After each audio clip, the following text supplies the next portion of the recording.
2 Petrus pasal 2 ayat 1-22. Nabi-nabi dan guru-guru yang palsu. Sebagaimana nabi-nabi palsu dahulu tampil di tengah-tengah umat Allah, demikian pula di antara kamu akan ada guru-guru palsu. Mereka akan memasukkan pengajaran-pengajaran sesat yang membinasakan. Bahkan mereka akan menyangkal penguasa yang telah menebus mereka, dan dengan jalan demikian segera mendatangkan kebinasaan atas diri mereka. Banyak orang akan mengikuti cara hidup mereka yang dikuasai hawa nafsu, dan karena mereka jalan kebenaran akan dihujat. Dan karena serakahnya guru-guru palsu itu akan berusaha mencari untung dari kamu dengan cerita-cerita isapan jempol mereka. Tetapi untuk perbuatan mereka itu hukuman telah lama tersedia dan kebinasaan tidak akan tertunda. Sebab jikalau Allah tidak menyayangkan malaikat-malaikat yang berbuat dosa, tetapi melemparkan mereka ke dalam neraka, dan dengan demikian menyerahkannya ke dalam gua-gua yang gelap untuk menyimpan mereka sampai hari penghakiman, dan jikalau Allah tidak menyayangkan dunia purba, tetapi hanya menyelamatkan Nuh, pemberita kebenaran itu, dengan 7 orang lain ketika ia mendatangkan air bah atas dunia orang-orang yang fasik, dan jikalau Allah membinasakan kota Sodom dan Gomora dengan api, dan dengan demikian memusnahkannya dan menjadikannya suatu peringatan untuk mereka yang hidup fasik di masa-masa kemudian, tetapi ia menyelamatkan Lot, orang yang benar, yang terus-menerus menderita oleh cara hidup orang-orang yang tak mengenal hukum dan yang hanya mengikuti hawa nafsu mereka saja. Sebab orang benar ini tinggal di tengah-tengah mereka dan setiap hari melihat dan mendengar perbuatan-perbuatan mereka yang jahat itu, sehingga jiwanya yang benar itu tersiksa. Maka nyata bahwa Tuhan tahu menyelamatkan orang-orang saleh dari pencobaan dan tahu menyimpan orang-orang jahat untuk disiksa pada hari penghakiman. Terutama mereka yang menuruti hawa nafsunya karena ingin mencemarkan diri dan yang menghina pemerintahan Allah.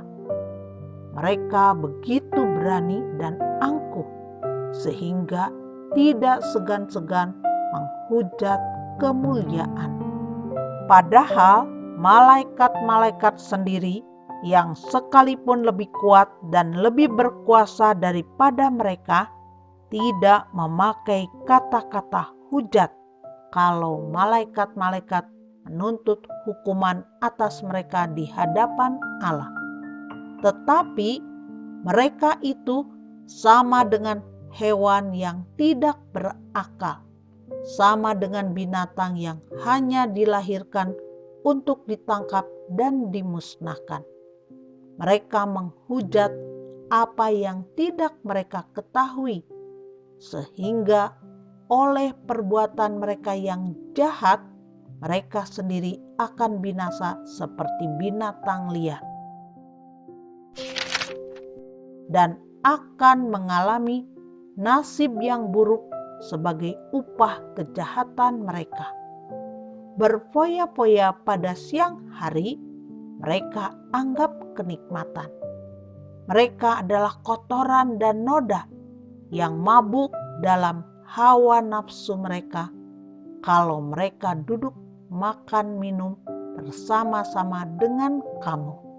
Mata mereka penuh nafsu zina dan mereka tidak pernah jemu berbuat dosa.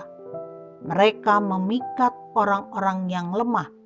Hati mereka telah terlatih dalam keserakahan. Mereka adalah orang-orang yang terkutuk. Oleh karena mereka telah meninggalkan jalan yang benar, maka tersesatlah mereka. Lalu mengikuti jalan Bileam, anak Beor, yang suka menerima upah untuk perbuatan-perbuatan yang jahat. Tetapi Bileam beroleh peringatan keras untuk kejahatannya, sebab keledai beban yang bisu berbicara dengan suara manusia dan mencegah kebebalan nabi itu. Guru-guru palsu itu adalah seperti mata air yang kering, seperti kabut yang dihalaukan taufan.